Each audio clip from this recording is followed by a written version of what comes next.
guys. Hope you're doing well. Tonight we're going to get into something that I get asked about often, and it's a good topic. We're going to talk about Sheol. It's a scary word that people don't usually bring up too often because it's misunderstood. Um, we're going to follow Jesus from 3 p.m. Good Friday until the stone rolls away Sunday morning, because what happened in between is the single greatest victory in cosmic history, and most of us have never heard it. Let me say this up front so no one accuses me of smuggling in Catholic, tradition or weird mysticism. Everything I'm about to tell you in your Bible is in plain text in multiple places. It's in the Bible. It's not hidden in footnotes. It's not locked behind Greek words that you need a seminary degree to pronounce. It's just the part that gets skipped over. I've done it before. It just seems too big, too wild, and too fringy. But it's also a fantastic reality once you understand it. First question everyone asks the moment you bring this up. Well, where was Jesus' spirit from the moment he bowed his head and said, "It's finished," until the moment the angel rolled away the stone and the linen cloths were lying empty? The Apostles' Creed, which most Protestant churches still recite on Easter, uh, it says that he descended into hell in the text itself. A lot of modern churches quietly drop that line or mumble through it because it sounds like it's just medieval and scary, I guess. But the Bible does not drop it at all. Paul says the one who ascended far above all the heavens is the same one who first descended into the lower parts of the earth. Peter also says when he was put to death in the flesh, meaning Jesus, but made alive in the spirit, in which he also went and proclaimed to the spirits in prison who disobeyed in the days of Noah. This was the Genesis 6 incursion. Okay. Another place, Peter says that Christ suffered. He said, Christ suffered once for sins, the righteous for the unrighteous, that he might bring us to God. So his spirit went somewhere, right? The question is where, why, and what exactly did he do when he went somewhere? To answer that, we have to understand one Hebrew word that, like I said in the beginning of the intro, that no one speaks anymore, very, very little. It's Sheol. Now, Sheol is the Old Testament's word for the place that all the dead go. It's the Old Testament's word. So it's the righteous and the wicked went there before the resurrection of Jesus. It's very important to remember that. It's translated Hades in the Greek Old Testament, but it's not the lake of fire that comes later. It's not yet the final hell, okay, or Gehenna. It's the realm of the dead beneath the earth, the place that David feared when he prayed, "You will not abandon my soul to Sheol." Remember when he said that? But here's the part that will be brand new to many listening tonight. Sheol was divided into two distinct regions that were separated by a great unbridgeable chasm, excuse me. Um, Jesus himself describes it in the story of the rich man and Lazarus. It's a terrifying story, actually. If the rich man dies and immediately opens his eyes in torment, he's inflamed and he begs for one drop of water to cool his tongue. Lazarus, the poor man, who suffered most of his life, dies also and is carried by angels to Abraham's side. Sometimes it was called Abraham's bosom, and this is where Lazarus, the poor man, is comforted. There's a massive fixed gulf between these two places. No one can cross from the torment side to the comfort side, and no one can cross from the comfort side to the torment side, vice versa. So um, you can see both sides from either one, but you can't cross it. So think of it like this: it's like a gigantic underground cavern split down the middle by an impassable canyon, just absolutely massive. On one side is darkness, fire, thirst, regret, the company of the wicked, right?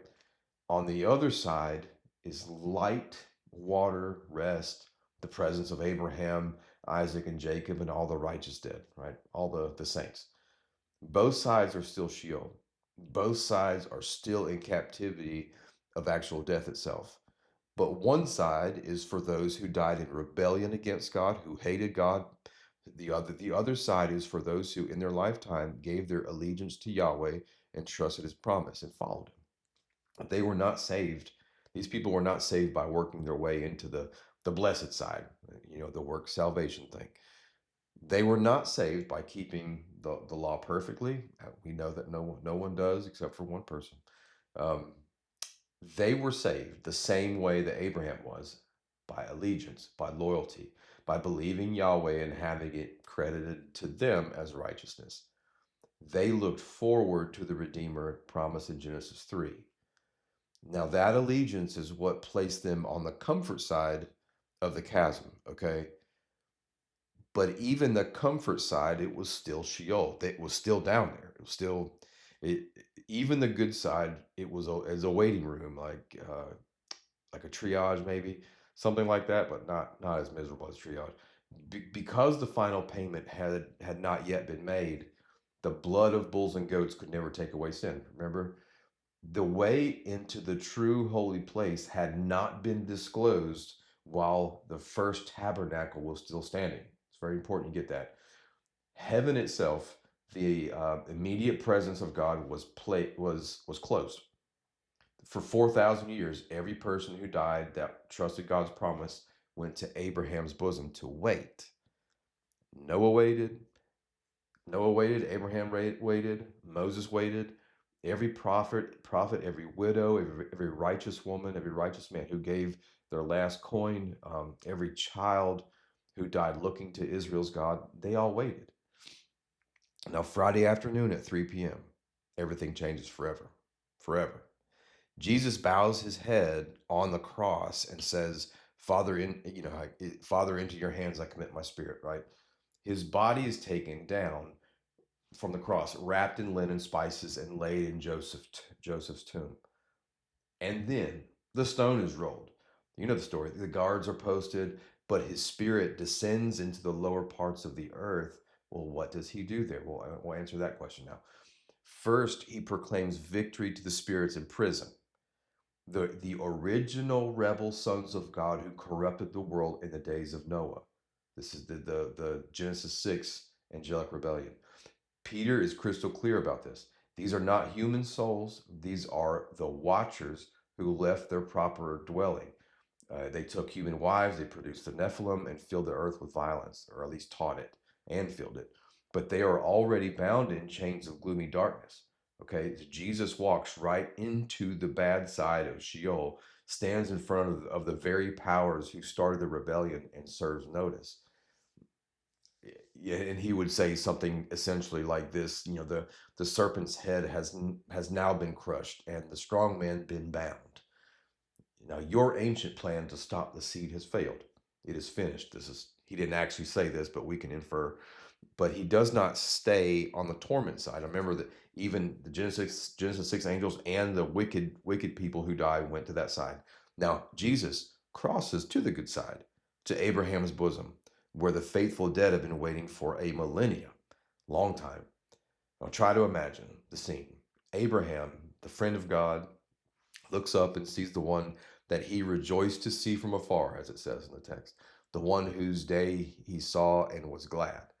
And David looks up and sees the greater son of David that he wrote about in Psalm 22 and at Psalm 110 or 11. I can't remember which one. Isaiah sees the suffering servant whose stripes heal the nations. And every single person who ever died trusting God's promise now sees the promise standing in front of them, literally, in the flesh. His scars were still fresh, and Jesus says, in effect, the waiting is over, the blood has been shed, and the veil is torn from top to bottom. The final sacrifice has been accepted. Come with me. Can you imagine that? I ecstatic is not the word, but that is the moment that Psalm 68 is talking about, quoted twice in the New Testament. It says, you have ascended on high, you have led a host of captives in your train, and you have received gifts among men, even even from the rebellious. Now, the question is, who are the captives being led? This is so beautiful. Well, obviously not the demons. They're still loose on earth until the end. We'll get into that on a different time, and then I'll explain what demons are. The captives are the righteous dead who were formerly captive to death itself in Sheol's comfort side, okay, on this side of the chasm. Now, 40 days later, when Jesus ascends far above all the heavens to sit at the right hand of the majesty on high, he is not going up there alone. He's leading an entire victorious procession of every Old Testament saint out of Sheol and straight into the presence of the Father for the very first time in human history. That is why after the ascension, when Stephen, remember Stephen, he's stoned and he's being stoned and he looks up and he sees in the heavens, he sees the heavens opened and the Son of Man standing at the right hand of God, ready to receive him personally. Can you imagine that? That is why Paul can say with absolute confidence, to be present from the body is to be present with the Lord. So when you die, I'll explain this in a second. I'm getting ahead of myself. But that is why the writer of Hebrews can say that we have come to Mount Zion, the city of the living God, the heavenly Jerusalem, and to innumerable angels in festal gathering, and to the assembly of the firstborn, and to the spirits of the righteous made perfect. Now the waiting room is empty now, and paradise has moved from Abraham's bosom in Sheol to the third heaven in the immediate presence of God. Remember the tombs that broke open in Jerusalem at the moment of the cross? Yeah, many bodies of the saints that were arising and appearing in the city after his resurrection. That was the first fruits earthquake announcing that the prison doors were open, the prison doors of the comfort side of Sheol. Um, but the full Exodus, the real victory parade, happened at the great ascension, when the king led captivity captive and presented every waiting saint to the Father that he rescued from Sheol. Common objections that you may or may not be thinking right now. So the first one, it goes something like, this is just Catholic or Orthodox tradition. It's called the harrowing of hell. Well, it's not. If you anyone reads the early church fathers, Justin Martyr, Origen, Tertullian, they were taught this by the apostles' own disciples. This particular thing is older than the doctrine of the Trinity being written down in creeds. And I'm not a creed. I'm not necessarily. Well, we'll get into that later. The Nicene Fathers assumed this, hence the Nicene Creed, which I mean I fully agree to. The second objection is that the Old Testament saints were already forgiven by allegiance. Why couldn't they just go straight to heaven when they died? Because the debt had not yet been paid in full. You know, they believed and they were allegiant to God, to Yahweh, but the high priest had not yet taken his own blood into the true holy place um, once and for all. Heaven itself was closed until the Lamb who was slain opened the way with his own blood. You understand that? That's huge. He had to go first. He's the forerunner who entered behind the curtain for us. Um, a third objection. This this sounds like purgatory. Well, it's the exact opposite of purgatory. Purgatory, which is a Catholic doctrine, says believers still have to be purified after death by suffering. This says that the righteous dead were already declared righteous by loyalty or believing fealty or allegiance to the coming Redeemer. They simply had to wait for the Redeemer. So, I mean, they had to wait for them to arrive in person and lead them home. There was no punishment, no purging. They were waiting.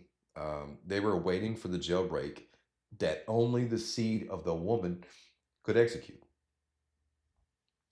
We'll do another one. Another objection could be modern evangelicals say when Old Testament saints died, they went straight to heaven. My response is, then why does Hebrews 11 say of Abel, Enoch, Noah, Abraham, Sarah, excuse me, and all of the heroes of allegiance that they died in allegiance without receiving the promises? Why does David say in Psalm 16, I think, but he says, you will not abandon my soul to Sheol?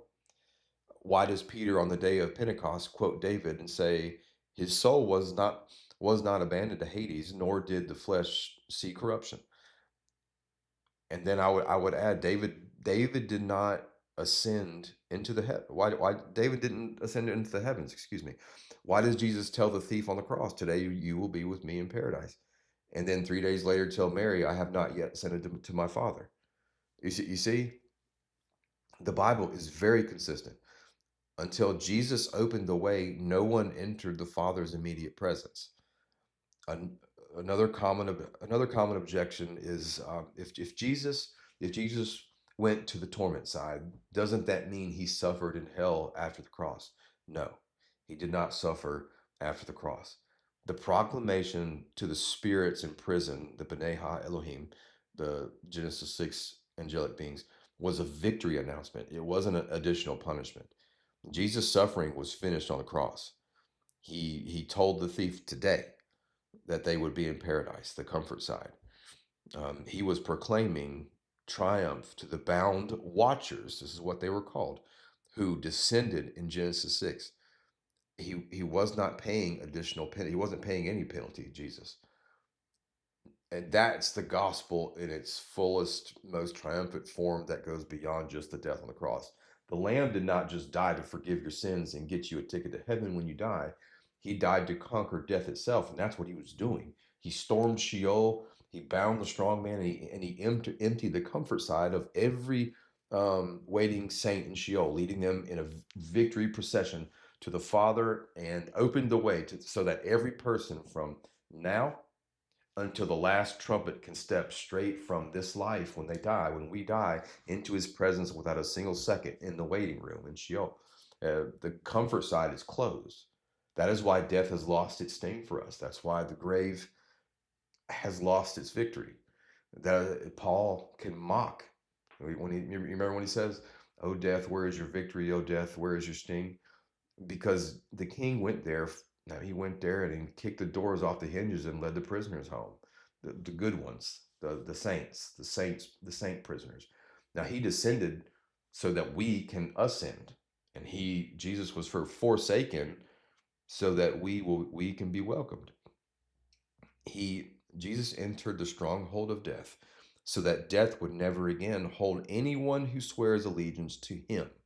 And he's coming again, not to open another door, but to raise our bodies, these bodies, and reunite them with our spirits one day, and bring the final exodus when the sea gives up the dead, and Sheol itself is thrown into the lake of fire.